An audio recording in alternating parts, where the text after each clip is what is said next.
Hola, ¿qué tal? ¿Cómo les va? Bienvenidos a un nuevo programa de Prefacio, este humilde espacio dedicado a autores y libros de temáticas políticas. Hoy tenemos un libro súper interesante que nos habla de un poder oculto en la Argentina y bueno, como lo hay también en todos los países. Para eso tenemos a una persona que me costó mucho traerla y por suerte hoy pudimos concretar la visita, Marcelo Saín. Un gustazo. Un gusto. Bueno, Marcelo, escribiste La casa que no cesa. Sí. Trabajaste vinculado a la inteligencia varios años. Vos sabés que para mí la parte más compleja del programa es analizar cómo empezar libros, sobre todo libros como estos, que por ahí vos humildemente decís que no, pero son libros complejos. Y me parece que cuando pensaba cómo empezar el programa, se me ocurre que lo más simple es ir a lo básico primero. ¿Qué es un servicio de inteligencia y para qué sirve? Y de ahí vamos a ir desmembrando el libro. A ver, primera aclaración, debería decirte lo que debería ser un servicio de inteligencia. En democracia son organismos que lo que generan es un cúmulo de información sensible para el ejercicio del gobierno, fundamentalmente en temas vinculados a la seguridad. Nosotros no usamos el concepto de seguridad nacional porque está atado al trágico pasado dictatorial en la Argentina, pero técnicamente en el mundo sería cuestiones vinculadas a problemáticas de la seguridad interna o cuestiones vinculadas a temas defensivos militares, temas que hacen a la eventualidad del uso de la fuerza, temas sensibles para un país. Bien. Esto requiere fundamentalmente, pueden ser temas económicos también relativos o relacionados con esto, porque los temas estratégicos, digamos, de alguna manera pasan por cuestiones que tienen que ver con la gestión del ciberespacio, con riesgos, amenazas, problemáticas que están también colocadas en el tema económico, social.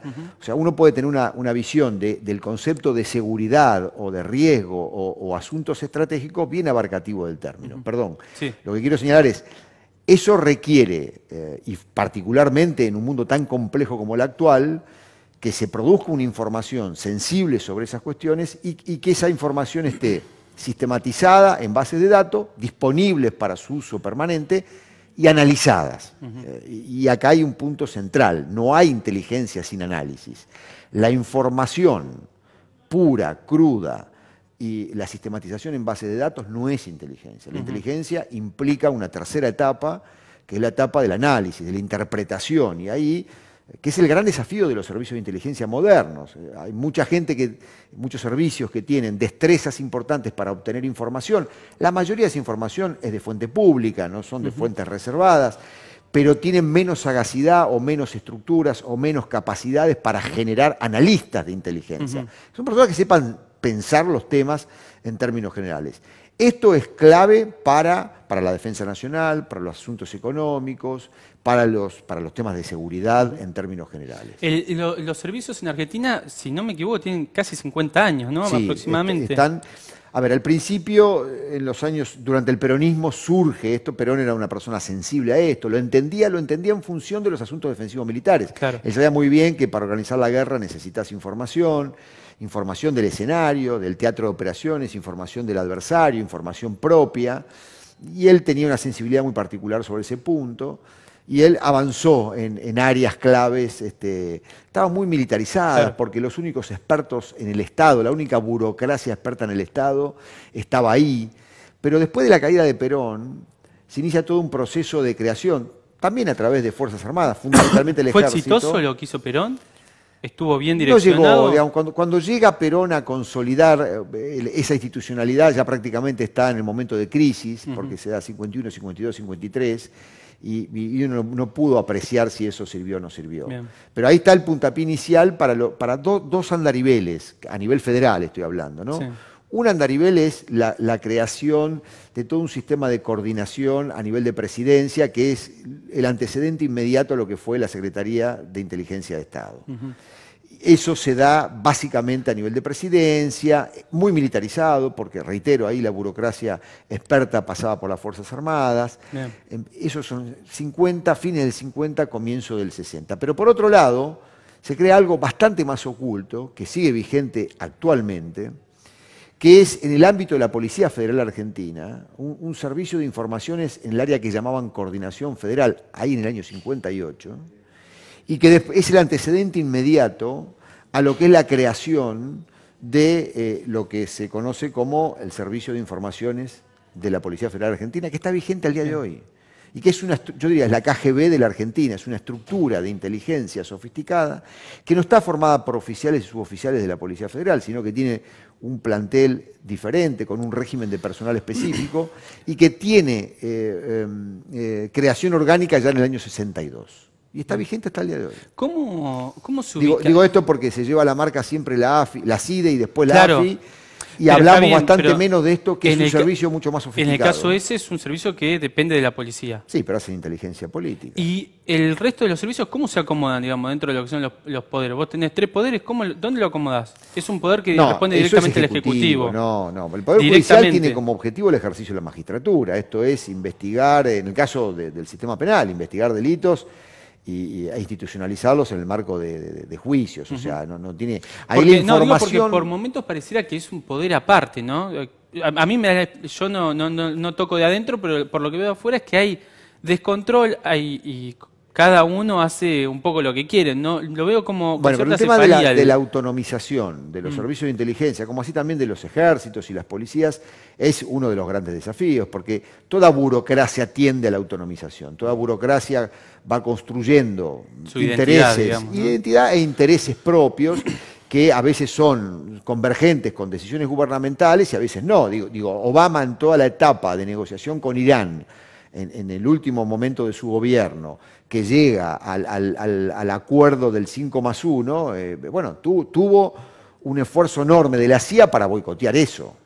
Gran parte, digamos, del accionar de la CIA en América Latina, particularmente en la Argentina, gran parte de la sensibilidad con que uno de los grandes voceros de la CIA en la Argentina, Estiuso, la CIDE, y quien había hecho la acusación sobre los iraníes en la causa AMIA, que era Nisman, operaron en ese campo, en ese terreno. Con lo cual a veces ocurren estas cosas. Había una alianza entre la CIA norteamericana contra el gobierno norteamericano. No digo que haya habido desobediencia, pero los intereses de la CIA Una fricción. eran absolutamente, abiertamente colindantes, digamos, muy duros con la política exterior de Obama, con los acuerdos y las negociaciones con los iraníes. Y eso muy te deja convergente entrever con el cierto Mossad. interés propio, ¿no? Cierta independencia, incluso en Estados Pero Unidos. una cosa es la independencia profesional y otra cosa es la autonomía política. Son dos cosas diferentes. El presidente no puede decir cómo se hace una operación de inteligencia desde el punto de vista técnico, como tampoco le puede decir a un cirujano cómo debe operar o a un anestesista cómo debe proceder en una cirugía. ¿De acuerdo? Ahora, otra cosa es que el sistema de salud sea autónomo, es decir, que sus objetivos sean marcados por la propia burocracia y que el accionar no esté adecuado a las directivas o a las percepciones que tiene al respecto una estructura gubernamental. Ese es uno de los grandes desafíos. A ver, Estiuso fue muy obediente, que tuvo el dominio de la CIDE durante toda la década kirchnerista y fue el gran hombre fuerte de la CIDE. Fue muy obediente cuando el kirchnerismo desarrolló estrategias, políticas, acciones con la CIDE que a él le convenían y que lo colocaban como una persona poderosa. Claro. Cuando Cristina decide avanzar en un acuerdo con los iraníes por la causa AMIA, él, como hombre de la CIA, fue en contra del gobierno. Bien. Y como uno de los mandatos que tenía Estiuso con Néstor Kirchner era la manipulación de jueces, la influencia sobre la justicia de Comodoro Pi, eso cuando empieza el enfrentamiento con Cristina Fernández, empieza a accionar y empieza a haber denuncias contra funcionarios del gobierno y sobre la propia Cristina Fernández. Es decir, eso lo vislumbra Cristina ya en el año 2014 y en diciembre de ese año decide una suerte de intervención sobre la CIDE, el desplazamiento de todo el grupo de Estiuso y ahí empezó la guerra. Algo que ver tiene, ¿no? Lo que pasó con Nisman y toda esa interna que fue muy manoseada. Pero hubo un papel de los Sin servicios. Duda. Nisman era eso. Nisman era el único fiscal en la Argentina que tenía una sola causa para trabajar. Y era un tipo colocado allí para eso. Y era un hombre, yo diría, si vos ves la relación Estiuso-Nisman, Nisman era empleado de Estiuso. Por ende era empleado de la CIA. Y cuando vos ves la trama de relaciones, muchas de las cuales ya a lo último Nisman había articulado por fuera del paraguas del estiusismo, con los servicios de inteligencia israelí, con financistas internacionales. Él manejaba un montón de guita negra con su mamá, inclusive, Sí, después sí, se sí. supo, y demás, que estaban vinculados a fondos. Su mujer también trabajaba con Estiuso. Su mujer es jueza gracias a Estiuso. Por eso, justamente. Su mujer no llega por capacidad Yo personal. tenía entendido eso. No, su mujer es jueza federal porque Estiuso la hizo jueza federal, porque entre otras cosas, uno de los grandes roles que desde el menemismo en adelante tiene la estructura de inteligencia de la CIDE en aquel momento es armar carreras judiciales, proteger jueces propios, presionar sobre aquellos que no son tan dóciles a los designios.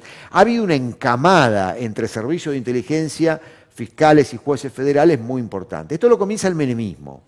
Esta es la estrategia. Estiuso también viene larga data. Según tengo entendido, tiene 30, 40 años en el servicio, ¿no? Pero Estiuso cuando entra a la CIDE en el año 72 era un administrativo, era casi un cadete. No podemos decir que, como dijo en algún momento Parrilli, pero está presente en el año 72. En el 72 Estiuso, pero claro, en el 72 Estiuso no era lo que era en el año 2014. A ver, Estiuso es colocado como el hombre fuerte de la inteligencia por el secretario de inteligencia de Duhalde, que es Miguel Ángel Toma. Ajá. Miguel Ángel Toma ya en ese momento era uno de los dirigentes políticos más estrechamente vinculados a la CIA en la Argentina, y lo convierte en el mandamás de la CIA. Había muchos grupos, inclusive grupos militares, durante la alianza que confrontaban con el estiucismo dentro de la CIDE, y Estiuso perdió esa confrontación, pero ya cuando llega el gobierno de Duhalde y llega ahí un hombre directamente vinculado a la CIA como Miguel Ángel Toma, lo colocan a él al frente del organismo, y esa persona, cuando llega el kirchnerismo, es la persona que le empieza a resolver algunos problemas a Néstor Kirchner. Y Néstor Kirchner no tenía tiempo de hacer una reforma con la CIDE. Néstor Kirchner esas cosas las tomó. ¿Existió ese proyecto inicialmente o fue un fruto de la necesidad? No, hubo un planteamiento crítico del ministro de Seguridad, que era un ministro muy sensible a esas cosas, que para mí fue el mejor ministro de Seguridad al frente de la seguridad que tuvo el kirchnerismo, que fue Gustavo Vélez, y que eso termina en un conflicto y que genera la salida, pero después no hubo en la agenda algo así. Pero Estiuso le resolvía algunas cosas. Primero, es quien le lleva las carpetas de los secuestradores que operaban en el año 2004 en la provincia de Buenos Aires y que tanto sensibilizaba al presidente, porque creía que el problema de los secuestros 2003-2004 esmerilaba parte de su legitimidad política, aunque estuvieran en provincia de Buenos Aires. Es el que le lleva la carpeta, es el que le ofrece los grupos operativos y es el que va a la provincia de Buenos Aires, mandado por Néstor Kirchner, y desarticula los grupos de secuestradores. Y le resolvió un problema que a Néstor le preocupaba. Dentro de ese marco también, Estiuso es quien le dice, quédese tranquilo que lo vamos a contornear a Bloomberg, y además y lo vamos a vaciar de contenido, porque Bloomberg lo había llenado en abril del año 2004 la plaza de los dos congresos con 150.000 personas. Y rodean a Bloomberg, y lo rodean como hace la inteligencia, y Bloomberg ahí empieza a perder carisma, a perder relevancia social, o sea, resuelve problemas políticos. Y después, digamos, alienta el manejo de Comodoro Pi. Y Comodoro Pi, que ya venía con una vieja tradición de acuerdos con jueces y fiscales, digamos, empieza con Estiuso, una persona inteligente para eso, digamos, y una persona que empieza a hacer. Y yo diría, de ahí se completa el panorama con el elemento histórico que es la inteligencia política. Yo era el único presidente que nunca le reclamó a la CIDE, traerme información sobre la oposición o sobre mi propio gobierno o algo por el estilo, fue Alfonsín. Pero de Menem para adelante todos reclamaban eso. Algunos eran más sensibles en hacer espionaje político sobre la oposición, otros estaban más preocupados por lo que pasaba en el interior de su gobierno, menos sensibles. Pero la verdad es que la inteligencia, estos roles que estamos describiendo, es decir, ser la oficina de la CIA en la Argentina, trabajar en Comodoro Pi manipulando o influyendo sobre la justicia federal, hacer espionaje político y financiar de manera espuria ciertas acciones políticas, estos roles siempre estuvieron presentes ahí. El kirchnerismo los gestionó, los administró, pero no los deshizo. Lo que sí conducía a Néstor Kirchner esto, y le dio el monopolio de la Secretaría de Inteligencia a Stiuso. Stiuso fue el hombre fuerte durante toda esa década. Es mentira que había dos grupos, digamos, contrincantes ahí, uno Fernando Pocino, lo menciono porque están todos los medios, ¿no? Sí. Fernando Pocino por un lado, más vinculado a Cristina Fernández, y otro grupo que respondía a Stiuso. Stiuso manejaba toda la CIDE, todo el dinero de la CIDE, debajo de Paco Larcher, que era el hombre de Néstor, en la CIDE. Alguna conversación que yo tuve con él a propósito del trabajo que tuvimos que hacer juntos cuando yo estaba de interventor en la Policía de Seguridad Aeroportuaria, él una vez me dijo, este fue el mejor gobierno para la Secretaría de Inteligencia, el de Néstor, porque no vino con un staff de funcionarios que copaban toda la Secretaría de Inteligencia, vino con uno solo y gestiona con nosotros, con los expertos, con la burocracia que sabemos. Claro, lo que para él era, digamos...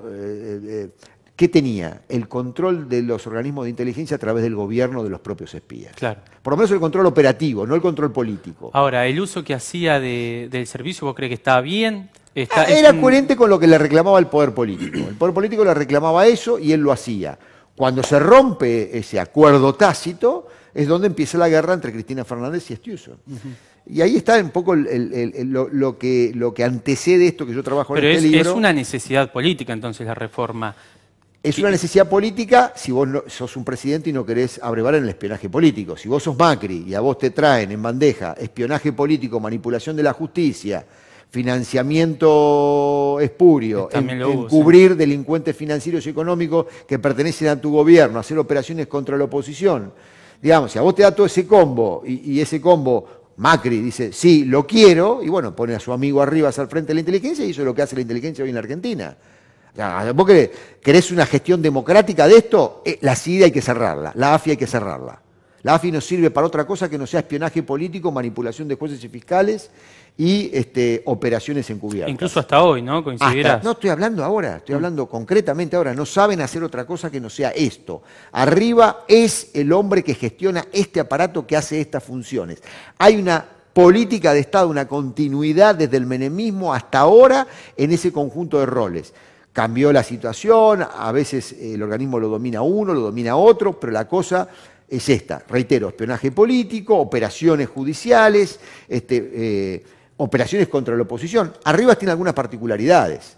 Parte del espionaje político lo chivean a los medios de comunicación y hoy nos enteramos de algunas de las operaciones de inteligencia espurias con cobertura judicial, como por ejemplo las escuchas, donde se ventilaba Parrilli hablando con la presidenta, que eso es una novedad, digamos, esa es la innovación. ¿No es una locura que pase eso? ¿Cómo no va a ser una locura? Es una locura, la gente hace una crítica sobre el contenido, pero no sobre la forma, digamos. Exactamente, pero claro que es una locura, pero para mí es más locura que no genere esta sensibilidad que vos estás manifestando. Y que esté naturalizado, que se pueda escuchar a una persona, una precausa judicial, bajo, a ver, la nomenclatura normativa de la autorización que la ley 25.520 le da a los servicios de inteligencia para pedir autorización de seguimientos por si hay algún delito, pero eso está pensado para otra cosa, no para una expresidenta, y mucho menos para conversaciones triviales entre una expresidenta y su ex secretario. Los dos sabían que los estaban escuchando, quiero decírtelo. Yo tengo la sensación que algunas conversaciones la propia presidenta aprovecha para decir lo que no podría decir de otra manera, así que es muy divertido, pero es espantoso desde el punto de vista institucional, es aberrante. Ahora, lo peor de todo esto es la justicia, porque la administración del sistema de interceptaciones telefónicas que pararon en el programa de Majul está en manos de un camarista que se llama Irurzun.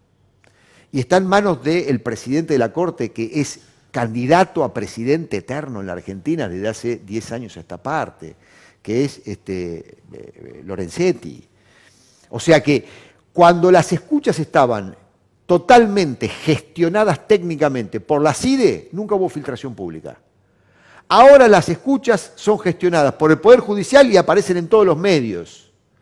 Con lo cual es espantoso y no es solamente responsabilidad de la AFI, que es quien técnicamente lleva adelante las interceptaciones por un convenio que conocimos hace muy poco entre la Corte Suprema y la propia AFI, sino que la responsabilidad institucional es en el juez que ordenó esas escuchas y que no garantizó el resguardo de su pero es una decisión contenido. política, ¿no? O sea, no... Bueno, Pues, por lo yo, menos uno lo supone. si soy juez y tengo que investigar esto, primero lo llamo a testimonial al juez que ordenó esas escuchas y no cuidó, digamos, lo que debería haber cuidado, que es la reserva del contenido. Ahora, quien lo hizo técnicamente y tuvo acceso a esas escuchas es el organismo de la Corte Suprema que se encarga de esto, y particularmente en la responsabilidad de Irurzum. También lo llamaría, por lo menos a testimonial, aunque yo creo que a los 10 minutos de la declaración convertimos eso en indagatoria. Por más que sean grandes expertos, si a mí me lo dejás interrogar en una testimonial, te convierto en 5 minutos, a los dos en indagatoria. Y después a Lorenzetti. Claramente, vengan acá y expliquen qué fue lo que pasó. ¿Por qué termina esto con Majul? Digo, terminan presos. O sea, es espantoso. Porque además lo que no entienden ellos es que esto les va a pasar a ellos también. Que esto le pasa hoy a Cristina con Parrilli, mañana le va a pasar a Macri hablando al oído con su esposa. Es la impunidad del poder, en la ¿no? alcoba. Tiene que entender que Macri no tiene la vaca atada, que arriba después de esto puede ser víctima de esto, que los van a apretar a ellos mismos. Cuando vos le mandás a estos tipos a espiar al otro, también te espía a vos como resguardo y garantía para cuando necesite apretar. ¿Qué es lo que hizo Estiuso? Estiuso fue el hombre de Néstor, fue el hombre del kirchnerismo, fue el espía privilegiado del poder. Pero cuando necesitó de todo ese bagaje de cosas ilegales para operar contra la propia presidenta, lo hizo. Y estos tipos lo van a hacer con ellos, con el macrismo también. Por eso yo creo no solamente que el espionaje político es algo, digamos, de responsabilidad política para el gobierno, pero también de responsabilidad política para los propios servicios de inteligencia, sino, en este caso, tiene convalidación judicial, que son los que habilitan ese conjunto de hechos, y política. La Comisión Bicameral de Fiscalización y Seguimiento de los Organismos de Inteligencia está muerta. No existe el Frente para la Victoria. El Frente para la Victoria guarda silencio. El Frente para la Victoria no controla los servicios de inteligencia macrista en la Argentina. ¿Por miedo? Por miedo, por incapacidad o porque están comprados. O porque están comprados, que es histórico, que le pongan un billete, que financien carreras, que los carpeteen o que digan yo tengo la cola sucia y entonces con esto no me meto. Pero sentaron la colita en la Comisión Bicameral y si sentaste la colita en la Comisión Bicameral tenés que controlar porque las facultades que te da la ley de control son amplísimas. Y si el gobierno no te da bolilla, vos podés controlar por otro lado y hacer tus propios dictámenes y eventualmente entrar en la justicia porque el gobierno te impide cumplir con el deber de control parlamentario de algo tan sensible. Pero no lo hacen y terminan convalidando con este proyecto de ley que presentó Urtubey, que de alguna manera termina perfeccionando el sistema de espionaje político en Argentina a través de la alianza entre la Corte Suprema, la AFI, y yo agrego, y el Parlamento también. Pero no se da solamente entre quienes se integran la bicameral, digamos, ¿no? Hay, bueno, pero ellos tienen responsabilidad directa. Pero digamos, Santiago, cuando uno ve e interpreta el escenario, te das cuenta que hay gente que calla por miedo. Totalmente. Que hay gente que no juega por miedo también. Y también la especulación de la política. A ver, la clase política argentina es una clase política muy deteriorada. Y en los temas de seguridad más. Estos temas no garpan. Con estos temas no ganás ninguna elección. Con estos temas podés tener problemas, pero no vas a tener ningún tipo de beneficio. Y entonces, como tenés una clase política, no importa la calidad institucional, la calidad democrática a la clase política argentina. Lo que le importa es el audio de Cristina. La colita propia. La colita propia. Entonces, yo digo, esto está mal, pero no hago nada para tarzar. Fíjate vos, yo llego a la AFI en un momento en el cual, dentro de la gran coalición del gobierno, yo ya tenía posiciones muy críticas con relación al kirchnerismo. Yo estaba como diputado en la provincia de Buenos Aires, yo veía lo que hacía la Cámpora, los desmanejos, que terminaron en el dislate del 2015, ¿de acuerdo? Sin embargo, yo salgo a respaldar públicamente la intervención que decide Cristina Fernández y después el proyecto de ley que envía, que fue malo, pero conseguimos modificarlo. Ahora, fui el único dirigente político, siéndose, diputado provincial, que salió a respaldar eso. Todos los que iban a los cumpleaños que armaba Parrilli, viste, 2 o 3 cumpleaños por semana, a aplaudir a la presidenta, de esos tipos nadie abrió la boca. Nadie salió a defender absolutamente nada. Entonces llegó un momento en el cual ellos necesitaban algún tipo de pericia técnica para completar la reglamentación de la ley y me llamaron, pero no me querían. Me llamaron porque me necesitaban. Lo que quiero señalar con esto es, Nadie del Frente para la Victoria, de los tipos que iban, Cristina, damos la vida por Cristina, que que otro, nadie puso la caripela con este tema. Muchos no podían tampoco, ¿no? Muchos Porque no sabían podían, que les iba a salir muy caro. Pero aunque sea 3 o 4, no, fue el CELS, Berbisky, fuimos a exponer justamente en el Senado, yo también expuse, tuvimos una exposición crítica sobre el proyecto de ley, pero la verdad es que esto es lo que pasa. Y yo narro un poco acá en este libro ese proceso del año 2015, para decirlo de alguna manera. Bueno, tratando de ser conciso, porque obviamente el tiempo ya es acuciante, ¿cómo se hace para luchar contra ese Leviatán? ¿Cómo haces? Primero, un gobierno que esté dispuesto a reformar esto de verdad. La Argentina necesita una estructura de inteligencia. Yo creo que la AFI es irreconvertible. Yo le pagaría a todos jubilación adelantada, el resto se va a su casa, o lo reconvertimos en otras áreas del Estado. No le quiero joder el laburo a nadie, pero lo que tenemos que armar es algo completamente nuevo. Para mí tiene que haber una dirección de inteligencia criminal en el Ministerio de Seguridad, una dirección de inteligencia estratégico-militar en el Ministerio de Defensa, ya están.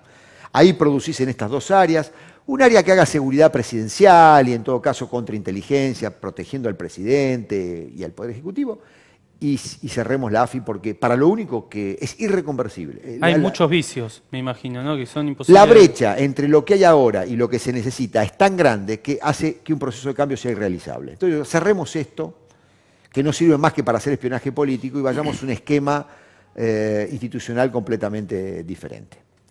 Marcelo, para terminar, no tiene que ver con el libro, pero escuchándote hablar es inevitable consultarte. ¿Qué le pasó a Nisman? ¿Qué teoría? ¿Se mató? ¿Se mató? Pero se mató. ¿Por qué se mató? Porque era una persona muy vulnerable, porque gran parte de estos tipos, que eran sus mandantes y sus jefes político-institucionales, le ordenaron una denuncia absolutamente trivial contra la presidenta. Se ve que le prometieron que le iban a dar cosas que no existían y después nunca más se la dieron. Y él tenía que ir al lunes siguiente a exponer al Congreso algo que inevitablemente iba a terminar en un juicio político contra él. Y un juicio político exitoso. Es decir, vos acusás a la presidenta por lo que después conocimos que era la acusación, flaco, vos no podés seguir siendo fiscal. Él se le vino el mundo abajo. Una persona muy vulnerable, una persona que andaba de gatos, de chongos, una persona con una vida muy displicente, un fiscal que está al frente de la acusación de la AMIA no puede vivir como vivía este tipo, en puticlubs, etcétera, etcétera, con dinero negro en sus cuentas injustificables. Una persona con muchas debilidades, si se quiere, desde el punto de vista personal, que lo hacían vulnerable a esto. Lo presionaron, y yo creo que sí lo indujeron a eso. Quizá el fin no era ese, pero no tengo ninguna duda que para mí se mató. Bueno, Marcelo, millón de gracias por venir. No, por favor. Nos quedó corto, yo te escucharía 5 horas más hablando, pero bueno. Nos amargamos. Sí. Nos amargamos. Siempre es así cuando uno habla de política, ¿no? Marcelo, millón de gracias. Yo te quiero decir lo siguiente, el objetivo del libro es empezar a mostrar esto, porque no hay democracia con este criptogobierno. Nosotros tenemos que hacer un esfuerzo para reformar estas instituciones. Bueno, Marcelo, muchas gracias de nuevo. Gracias. Les recomiendo el libro, es espectacular, me encantó. Marcelo Saín estuvo con nosotros, una charla espectacular, espero que lo hayan disfrutado. Nos vemos el próximo jueves a las 22 por Canal 22. Gracias.